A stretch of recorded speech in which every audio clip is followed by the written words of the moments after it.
The sequel to the insanely successful film Star Wars The Force Awakens inches ever closer every day, and fans have been craving the tiniest bit of information they can get their hands on. The big questions on everyone's mind: who are Rey's parents, who or what is Snoke, and what has Luke been doing this whole time?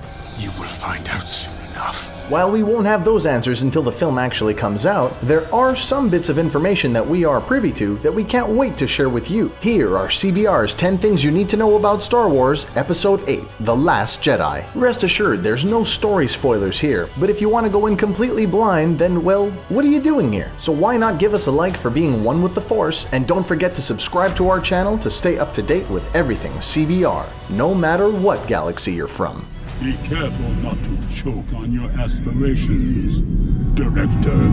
It's written and directed by Rian Johnson. While the first film was directed with a lot of fun energy by none other than J.J. Abrams himself, this time around the film will be helmed by Rian Johnson. For those who may not recognize the name, Johnson is the man behind such films as Brick and Looper. Impressive.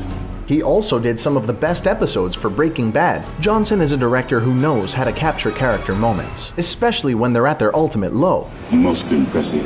So it should be interesting to see what he brings to the table when it comes to the likes of Rey, Luke, and Kylo Ren. The latter two may be facing some interesting trials ahead, both physically and emotionally. I got a bad feeling about this. Johnson also wrote the script, and apparently it's so good that JJ regrets not coming back to have directed the film. We're gonna do this. Yeah? It will actually be lighter in tone than Empire Strikes Back. When it was announced that Rian Johnson would be directing the film, everyone immediately assumed that this would be the darkest episode yet. You don't hire Rian Johnson for sunshine and rainbows after all. It's true.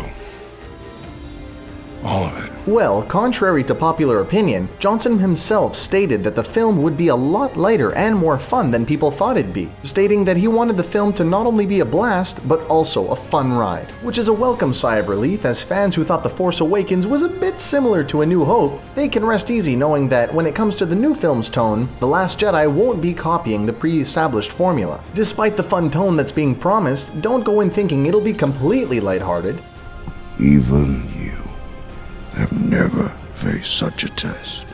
Oscar Isaac commented that the film's story will test all three of the heroes, and we can't wait to see just how hard they get tested. Jedi and Sith wield the Ashlar and Bogan, the light and the dark. I'm the one in the middle, the Bendu.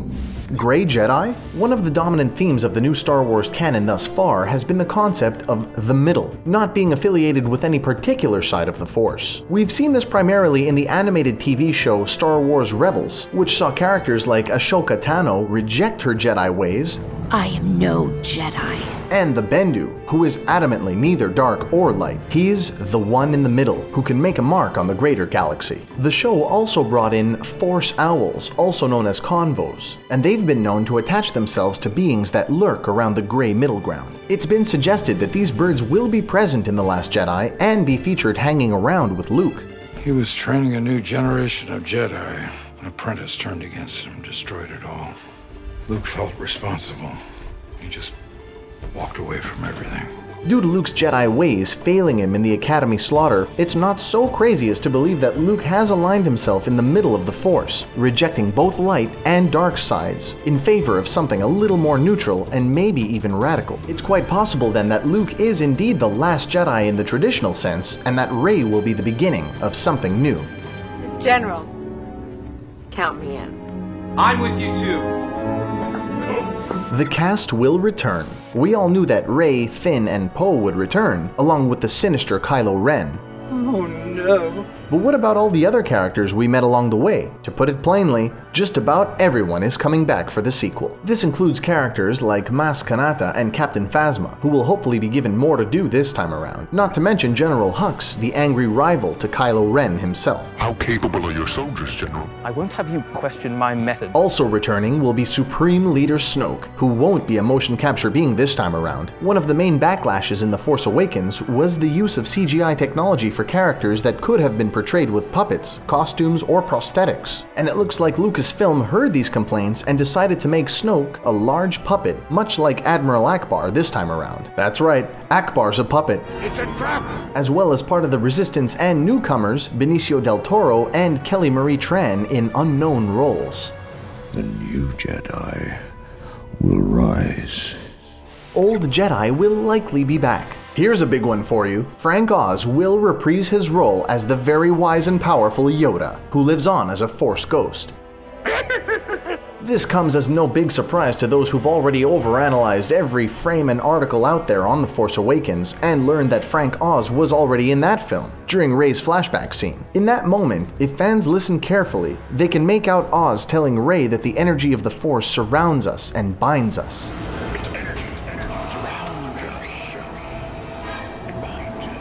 Seeing as the wise Jedi Master has already made contact with Rey in some way, shape, or form, having him appear as a Force ghost makes total sense. So while it isn't 100% concrete, we think that Yoda is in fact in the movie. It just makes sense. If Yoda making a comeback is already in the works, then this would be a perfect time for Ewan McGregor to come back as well, as the actor also recorded dialogue during Force Awakens flashback scenes.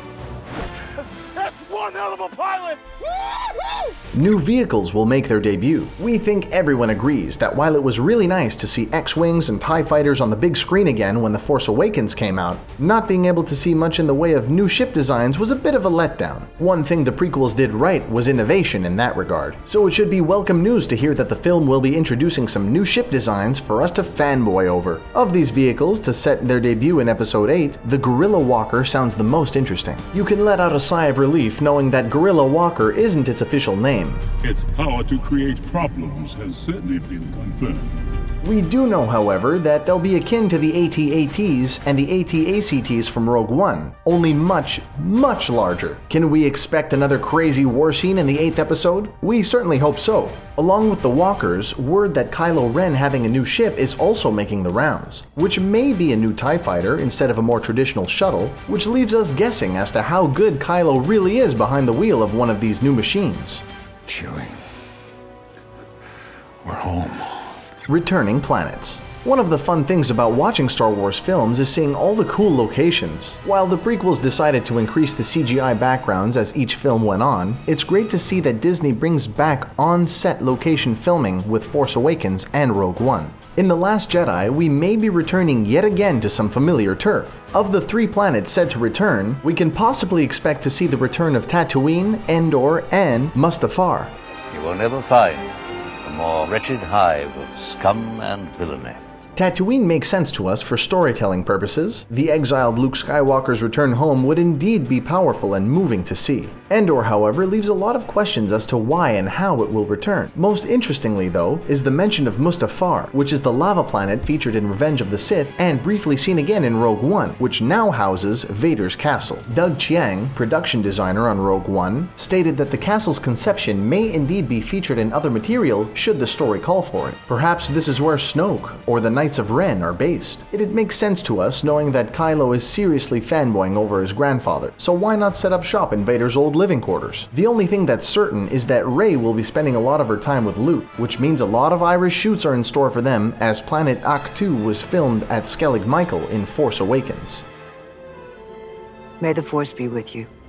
Carrie Fisher's scenes will not be altered. One of the big questions fans had about The Last Jedi was how it would handle the absence of Carrie Fisher. Princess Leia was definitely a side character in The Force Awakens, only making her appearance late in the film's runtime. But fans got all gooey when she hugged Chewie on screen for the first time in decades. Due to the passing of Han Solo by the hands of their son, Ben, Leia was given a lot more screen time to handle those emotions and highly anticipated sequel. Carrie tragically passed away on December 27, 2016, which left many fans wondering if the film would go into extensive reshoots to change her story arc as they prepared to see their princess one last time on the big screen. This will not be the case, as Disney CEO Bob Iger confirmed that Carrie's scenes will remain untouched in this film. Moreover, they will not be using motion-captured performances akin to Leia and Tarkin in Rogue One. The question now remains, what will become of her arc in Episode 9? With Iger stating that no motion capture will be used, will Princess Leia be recast? So there you have it, 10 things you need to know about Star Wars VIII, The Last Jedi. What did you think of our list? What surprised you, and what did you learn about? Should Carrie Fisher's iconic role as Princess Leia be recast for the 9th episode? Let us know in the comments below, and don't forget to like and subscribe for more awesome videos like this one. Thanks for watching.